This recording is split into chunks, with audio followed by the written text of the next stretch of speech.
Let's do some rocket science. Initially, we have a rocket of mass m and a field within the rocket with a mass delta m. Together, they're moving to the right with a speed u. After some time, part of the field, delta m, has been expelled with a speed ve, meaning that the speed of the field will now be u take away ve. On the other hand, the rocket, which now has a mass m, will be moving with a speed u plus some additional amount delta v. So let's apply conservation of momentum. The initial momentum will be u multiplied by m plus delta m, and this will have to equal to delta m multiplied by u minus ve plus m multiplied by u plus delta v. Okay, so far so good. Let's simplify this expression.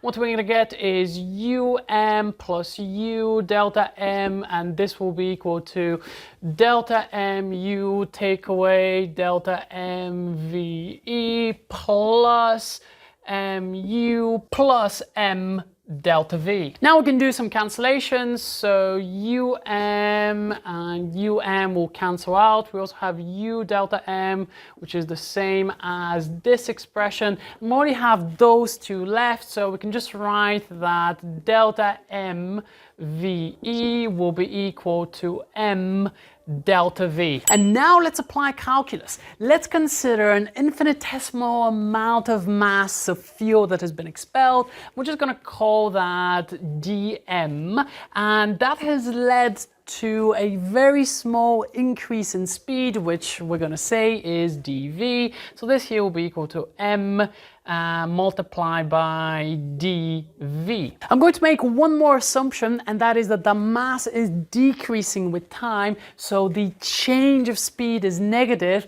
and this expression dm will actually be negative. Rearranging this for dv, we're going to get that dv is going to equal minus ve dm, and then we have 1 over m. To find the total change of velocity, all we need to do is integrate between the initial mass of the rocket and the final mass of the rocket. So this means that v will be equal to the integral from, let's say, m1 to m2 of minus ve 1 over m dm.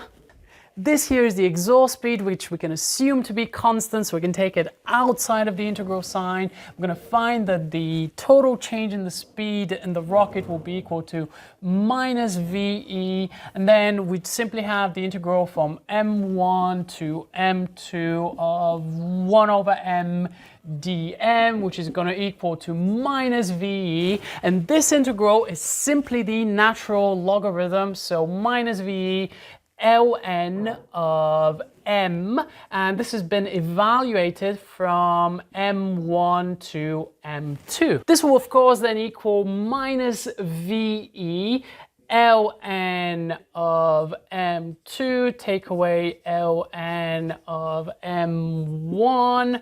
Let's apply the minus sign, so those two are going to be swapped over, and by the rules of logarithms we can say that the change in speed will be equal to the exhaust speed ve multiplied by the fraction of ln of m1 over m2. And this equation here correctly describes the motion of a rocket.